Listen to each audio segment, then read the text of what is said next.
नमस्कार, next 9 news देख रहे हैं आप। आपके साथ मैं हूं किरण यादव। आज के इस खास कार्यक्रम में हम चर्चा करने वाले हैं महाराष्ट्र को लेकर।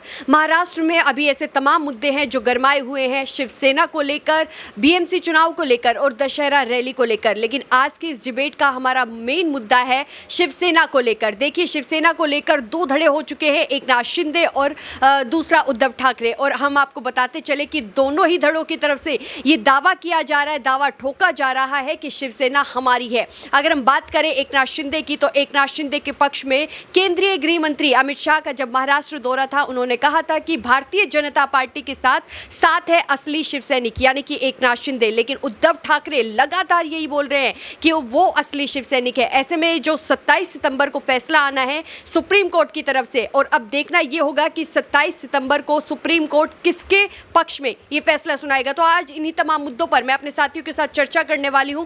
तो इन्हीं तमाम मुद्दों के साथ चर्चा करने के लिए मेरे साथ मेरी साथी है प्रांशी। प्रांशी का बहुत बहुत स्वागत है। प्रांशी, सबसे पहले मेरा आपसे यही सवाल कि सुप्रीम कोर्ट की तरफ से ये इतनी देरी क्यों की जा रही है? क्योंकि देखिए, तमाम कार्रवाई हो चुकी है, अब अगली जो सुनवाई होनी है वो 27 सितंबर को होनी है। लेकिन ऐसे में सुप्रीम कोर्ट की तरफ से जो इतनी देरी हो रही है फैसला सुनाने में, वो आखिरकार क्यों हो रही है?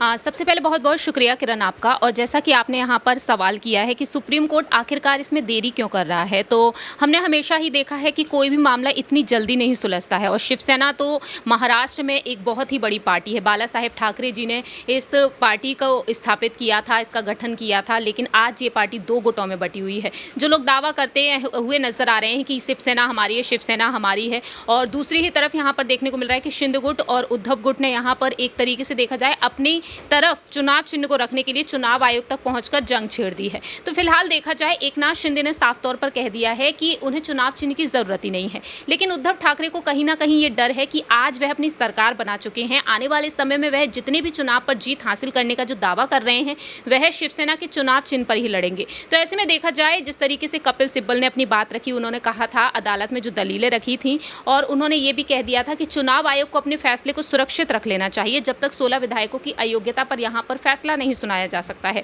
तो 5 जजेस की जो संविधान पीठ है उसको ये फैसला सौंप दिया गया है, और इस पर विचार विमर्श काफ़ी लंबा चलने वाला है, क्योंकि तारीख पर तारीख बार बार बदली जा रही है, और 27 सितंबर कल ही है। और ऐसे में देखा जाए, मुझे लगता है कि एक बार फिर से शायद यहाँ पर सुनवाई टाली जा सकती है, क्योंकि चुनाव आयोग का फैसला भी काफ़ी ज़्यादा मायने रखता है महाराष्ट्र के आवाम के लिए। देखिए, आपने बड़ी जानकारी दी कि 27 सितंबर को जो कल ही है और उसमें फैसला टाला जा सकता है। लेकिन अगर सुप्रीम कोर्ट की तरफ से ये सुप्रीम फैसला आता है, तो आपको क्या लगता है कि किसके पक्ष में ये फैसला आने वाला है? देखिए, फिलहाल देखा जाए, जो चांसेस सबसे ज़्यादा यहाँ पर उद्धव गुट के ही नजर आ रहे हैं। और एक तरफ दशहरा रैली पर हमने देखा यहाँ पर चांस किसको मिला, उद्धव गुट को ही मिला। तो कहीं ना कहीं एक तरीके से देखा जाए, बाला साहेब ठाकरे जी की रणनीति को याद में रखते हुए शायद ये फैसले लिए जा रहे हैं। क्योंकि शिंदे गुट भले ही यहाँ पर दावा कर रहा है, लेकिन शिंदे गुट को एक तरीके से अवैध सरकार करार दे दिया गया है कि आप चुनाव कैसे लड़ सकते हैं। जिस तरीके से यहाँ पर दल बदल कानून को लेकर बात कही गई है, हरीश साल्वे ने बात रखी, कपिल सिब्बल ने बात रखी, तो इस हिसाब से देखा जाए कहीं ना कहीं शिंदे गुट अब पिछड़ता हुआ नजर आ सकता है। और कपिल सिब्बल ने साफ तौर पर कह दिया है कि या तो वह बीजेपी में विलय हो जाएं या फिर अपनी पार्टी का गठन कर लें। तो एक बार उन्होंने अपनी पार्टी का गठन करने के बारे में सोचा भी था किरण, लेकिन जो उनके विधायक हैं उन्होंने साफ तौर पर इनकार कर दिया था उस नाम से, क्योंकि उसमें बाला साहेब ठाकरे जी का नाम भी ऐड किया गया था। तो अब लगता है कि कहीं ना कहीं उद्धव ठाकरे की इसमें शायद जीत नजर आ सकती है, और एक नाथ शिंदे यहाँ पर बीजेपी के समर्थन से शायद आगे बढ़ते हुए नजर आ सकते हैं। प्रांशी, आपने जैसा कि जानकारी दी कि उद्धव ठाकरे के समर्थन में ये फैसला आ सकता है। लेकिन ऐसे में मेरा आपसे आखिरी सवाल ये है कि देखिए, अभी बीते कुछ दिन पहले की हम बात करें, तब एक नाथ शिंदे ने मंच साझा किया था चीफ जस्टिस यूयू ललित के साथ, जिसके बाद तमाम विपक्ष की तरफ से आरोप लगाए जा रहे थे और कटाक्ष किए जा रहे थे, और उनकी तरफ से साफ यही कहना था कि एक तरफ शिवसेना को लेकर मामला फंसा हुआ है सुप्रीम कोर्ट में, और दूसरी तरफ जो एक नाथ शिंदे है वो मंच साझा कर रहे हैं यूयू ललित के साथ। तो ऐसे में उनकी तरफ से कटाक्ष किया गया। तो आपको क्या लगता है, इन दोनों का एक साथ आना, क्या फिर एक नाथ शिंदे के पक्ष में कोई फैसला जा सकता है? देखिए, ये राजनीति है। हम यहाँ पर अक्सर देखते हैं कि आखिरकार कब यहाँ पर कितना बड़ा बदलाव देखने को मिलता है। लेकिन दूसरी ही तरफ मुख्यमंत्री एक नाथ शिंदे ने ये कहा था कि उन्हें गर्व है कि देश में जिस तरीके से उन्होंने इस पद पर जो कामयाबी हासिल की है, इस चीज़ पर उन्हें गर्व है। और ऐसे में देखा जाए, उद्धव गुट के बारे में बात की जाए, जिस तरीके से पलटवार किया गया विपक्ष की तरफ से, एनसीपी की तरफ से, तो ऐसे में देखा जाए फिलहाल तो जो मंच पर जो उनकी यहाँ पर मुलाकात हुई, उस मुलाकात को यहाँ पर जो अटकलें लगाई गई शिंदे ने यहाँ पर साफ कर दिया था। लेकिन फिलहाल वक्त के साथ साथ हम देखेंगे किरण, क्या वाकई में उस मुलाकात का असर यहाँ पर फैसले पर पड़ सकता है। फिलहाल तो ऐसा कुछ भी नहीं कहा जा सकता है कि एकनाथ शिंदे के समर्थन में ही फैसला आ जाए अगर वह जस्टिस से मिल चुके हैं तो। हालांकि अभी ये कहना बहुत ही ज़्यादा मुश्किल होगा कि किसके पक्ष में ये फैसला आएगा, क्या एकनाथ शिंदे के पक्ष में ये फैसला आएगा या फिर उद्धव ठाकरे के पक्ष में ये फैसला आएगा। लेकिन देखिए, जो शिवसेना को लेकर कड़ी मशक्कत दोनों गुटों की तरफ से की जा रही है और दोनों ही गुट लगातार ये दावा ठोक रहे हैं कि वही असली शिव सैनिक है और उन्हीं की ही शिवसेना है। लेकिन ऐसे में कल देखना ये बेहद ही दिलचस्प होगा कि असली शिव सैनिक कौन है और आखिर ये शिवसेना किसके पास जाती है। तो ऐसे में मेरे साथी आमिर मेरे साथ बने हुए हैं। आमिर, आपका बहुत बहुत स्वागत है। मेरा सबसे पहला आपसे यही सवाल होगा कि देखिए, जो सुप्रीम कोर्ट की तरफ से इतना समय लिया जा रहा है लेकिन कल फैसला आना है, आपको क्या लगता है कि ये सुप्रीम कोर्ट की तरफ से ये फैसला किसके पक्ष में आएगा? देखिए, जहाँ तक अभी महाराष्ट्र का सारा खेल चल रहा है पिछले काफ़ी महीनों से, तो मुझे खुद का पर्सनल ओपिनियन मेरा है कि मुझे ये लगता है कि शायद उद्धव ठाकरे के फेवर में ये आए, क्योंकि जैसे अभी हाई कोर्ट ने उद्धव ठाकरे के फेवर में जो रामलीला मैदान का उन्होंने वो दिया था जस्टिस, हाँ, उसके मद्देनज़र लगते हुए मुझे लगता है कि शायद शिंदे गुट कहीं ना कहीं कमज़ोर पड़ रहा है, कानूनी जो लड़ाई है उसमें कमज़ोर पड़ रहा है। बाकी तो वो हर तरीके से पार्टी मजबूत है, उनके साथ सारे विधायक है, वो सारा कुछ उनका चल रहा है। लेकिन जो कानूनी लड़ाई है वहाँ कहीं ना कहीं ये एकनाथ शिंदे फंसते हुए नज़र आ रहे हैं। तो मुझे ये लगता है कि कल का शायद जो वर्डिक्ट आएगा वो उद्धव ठाकरे के फेवर में आए।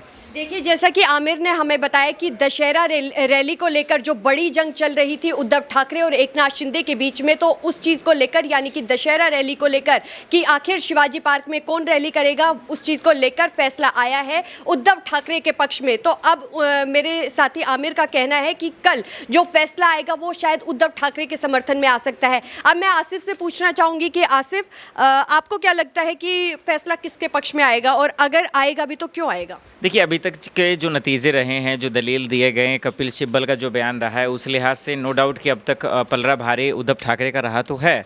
लेकिन जैसा कि आमिर सर भी अभी बता भी रहे थे, देखिए फैक्ट कह रहे हैं कि आज बहुत सारे ऐसे फैसले आए हैं जहाँ पे जिस तरीके का उनके पास पावर है, बड़ी पार्टियाँ उनके साथ में हैं, तो शायद इसका हो। क्योंकि देखिए, अभी नए जज जब बने थे तो उसके बाद कहा भी जा रहा था, आप लोग ही कह भी रही थी कि उनसे मुलाकात हुई थी, शायद उनकी संभावना बढ़ गई कि शायद उनके हक में फैसला आ सकता है। तो इस लिहाज से, लेकिन फिर भी कोर्ट है, उस पर इंतज़ार करना होगा, कल देखना होगा क्या आएगा।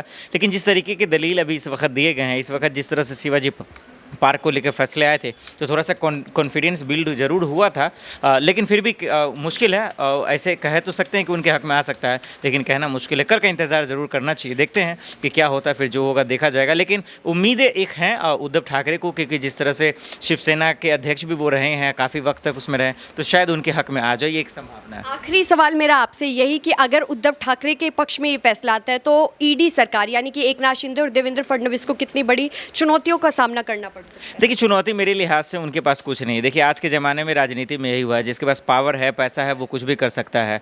तो हालांकि बोलने के लिए अच्छा लगता है कि बहुत झटका लग जाएगा, ये हो जाएगा, वो हो जाएगा, कुछ नहीं है, नई पार्टी बना लेंगे, बीजेपी में शामिल हो जाएंगे। क्योंकि देखिए, जब वो मुश्किल हालात थे तब तो उन्होंने उद्धव ठाकरे का साथ छोड़ दिया, करोड़ों का खर्च हुआ, विधायक उसमें शामिल हो गए, तब तो कोई फ़र्क ही नहीं पड़ा। तो वही हक ही आ जाएगा, शिवसेना उद्धव ठाकरे का हो ही जाएगा, तो उससे उनका क्या बिगड़ जाएगा? कुछ नहीं बिगड़ने वाला है, पार्टी बना लेंगे या फिर बीजेपी में शामिल हो जाएंगे, इसमें बुराई क्या है? वो यही रुख अपनाएंगे, अन्यथा ये कर भी रहे हैं आज के ज़माने में। तो ऐसे में देखिए, कल 27 सितंबर है, देखना दिलचस्प होगा कि शिवसेना को लेकर ये फैसला किसके पक्ष में आएगा, क्योंकि देखिए, एकनाथ शिंदे धड़ा और लगातार उद्धव ठाकरे धड़ा, दोनों ही धड़ों की तरफ से नजरें बनी हुई है सुप्रीम कोर्ट पर और सुप्रीम फैसले पर कि आखिर ये सुप्रीम फैसला किसके पक्ष में आएगा। कल ये देखना दिलचस्प होगा। फिलहाल के लिए इस खास कार्यक्रम में बस इतना ही, लेकिन देश और दुनिया से जुड़ी तमाम बड़ी खबरों के लिए देखते रहिए हमारा चैनल नेक्स्ट 9 न्यूज़। धन्यवाद।